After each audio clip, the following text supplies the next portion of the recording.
Hello and welcome to my YouTube channel. My name's David Gaffney and we have been specialising in damp proofing, condensation and woodworm for well over 30 years. My father's company J Gaffney and Sons, who have been established in South London, we have pretty much encountered every worst case scenario of condensation and mould. And one of the things and one of the reasons why I'm making this video today is hopefully to try and clarify some of the reasons why it's caused and also the worst case scenarios that we've encountered. But more importantly, a solution and a long-term cure to make sure that it doesn't come back. Now, the majority of situations regarding high humidity levels usually is incorporated from a lack of ventilation. So for example, kitchens, bathrooms, areas of high moisture always are more problematic. But of course, we also have these issues in bedrooms and ground floor levels. One of the most important things that we do come across is usually in the winter months where people have clothes drying, windows closed, it creates more humidity. And of course, this then turns into black mold spores, which is bad for our health from the respiratory point of view, also can create skin allergies, and in some cases, it has been said that it can cause depression. Now, one of the reasons why I'm making this video is because with our experience of what we're doing and now the winter months are closing in, probability is some people may have had double glazing fitted, even laminated floors, which can pose a problem. But more importantly, we need to find out and how to solve this problem. So I'm going to show you some pictures of the worst case scenarios that we've encountered, and I'm also going to explain some methods to you. Now, there are many videos on YouTube actually talking about mold toxicity, and they are good. Without a doubt, they're all pretty much something that I may or may not cover, but I want to show you from what we do and how we cure it. And the most important thing is once, in most situations, the initial outlay of the building work has been carried out, it will no longer be a future problem regardless of what you're having to dry out or what the winter weather becomes. Okay, thank you very much. And this is my first video, so if it is a little bit on the side, then bear with me. Thank you. This is a severe mould. This is a kitchen. It was built out of thermalite blocks, but the bottom part wasn't actually rendered. This was basically behind the back of the kitchen units where the actual appliances were allocated. This is a bedroom. The corner of the actual room has developed mould spores. This is kind of more so to do with the fact that the insulation in the loft wasn't actually covering in the areas where the actual guttering and the soffit and the fascia would be situated. So this basically just needs more lagging and of course more airflow. As you can see from the picture, there is actually an air brick in there, but because these are cold walls and the difference in the temperature, the actual airflow wasn't sufficient enough, and to be fair, it would probably be blocked up and needed to be cleaned out.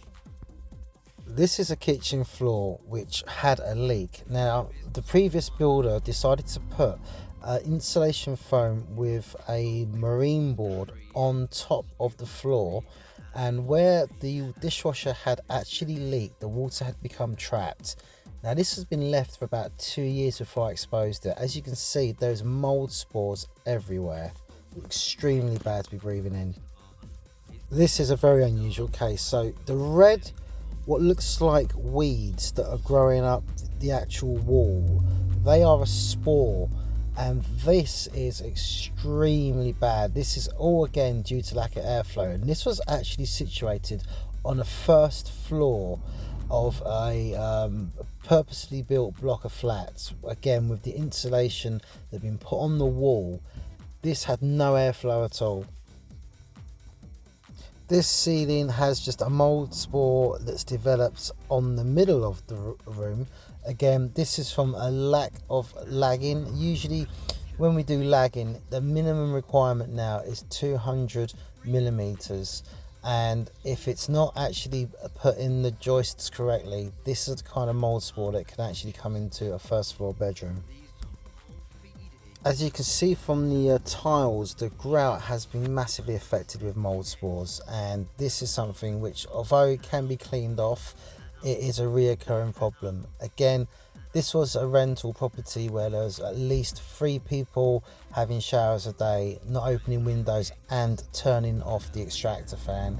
This is the kind of problems that can be caused. Now this is actually a damp patch that had been caused by a defective gutter where the neighbour on a semi-detached property had placed a bin. Now the water would drip from the gutter, bounce onto the bin lid and basically just be absorbed into the actual pebble dash that was on the wall. Now this had to be completely hacked off. It was the old horsehair and lime, the original existing render, and it just become an absolute sponge. And of course the air brick's been cut in to allow airflow, as well as the actual renders be hacked off and then plastered. The render had a waterproof sand cement finish in it. In some extreme cases we have to tank the wall as well.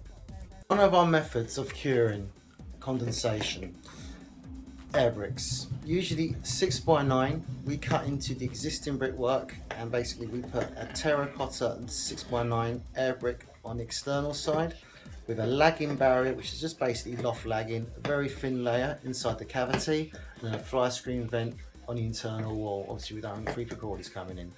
Now by doing this, and again it has to be more than one, so for example if you was to put one in every room, we create what's called a circulation of air. One air brick will kind of help, but it's what we call stagnant air. You're only going to do a small area. Flow is what disperses humidity. So usually we put minimum 2 air bricks in, but again if your whole house has a problem, then the best thing to do is put one in every room.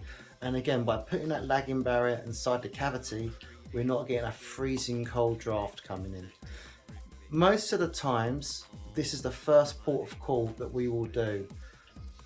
The point is, with doing an air brick, it obviously helps disperse humidity, but there's also the issues of what's on the wall. So for example, bonding is a substance which was brought out in the early 70s, late 60s, early 70s, and this is like a substitute sand cement. Now it should not be used ground level, kitchens and bathrooms, because it is basically like a sponge. Whether there is humidity, it will retain it and hold it, and eventually it will turn whatever's on the wall from paint to tiles into mould. So if this is a case, then it's not ideal. 9 times out of 10, if there is a leak, then it is massively problematic, and this will be your worst case scenario. So i.e. we can talk in defective gutters, we can be talking a shower that leaks. These things all cause problems, and like I say, that's my dog by the way. And yeah, these things will cause a problem. So inside this cupboard there is mould spores, which again all due to lack of airflow on a cold wall. Again, around the tops of the skirtings you can see just how bad it is. Now it's usually a situation of where anything like furniture up against a wall, or there's an extremely tight cupboard space, it becomes more problematic. And the same with silicone lines. And here's a picture of behind a back of a fridge freezer. Again, things that produce heat or have a moisture, it's always going to be worse, especially around the window reveals. This room became defective on the ceiling of the mould. There was no insulation in the rafts of the joists above, and the difference in the temperature just caused a reaction. Same as this one here. Even with an extractor fan, without lagging, as you can see done here, this is a problem that is often caused. Extractor fans are vital in a bathroom or a shower room, and they have to be fitted by a qualified electrician with an isolation switch on the outside of the bathroom, and once done should be signed off by the council. I would recommend only installing a very good quality one, as they do sort of over time burn out, so put in a good one. When installing the thermoboard, the mould has to be killed off the walls first, then a SPR or PVA glue watered down sealer applied to the existing plaster, Then the dot dab process, which will basically mean using a board adhesive, knocking it up, putting it on as you see, and then the thermal board is applied, cut to size and put to the wall. Then angle beads are put around with plaster, and then the whole wall is covered with 2 coats of multi-finish plaster using scrim on the joint areas. Well, I hope this video has helped. If you've got any questions or any queries, please don't hesitate to contact us. You can find us on Google under J. Gaffney Damp Proofing. We've got many reviews and pictures of the kind of work we do. And I hope you've enjoyed the video. Please like, subscribe, share, and most importantly, yeah, let's try and get rid of this condensation problem that seems to be so problematic. Take care.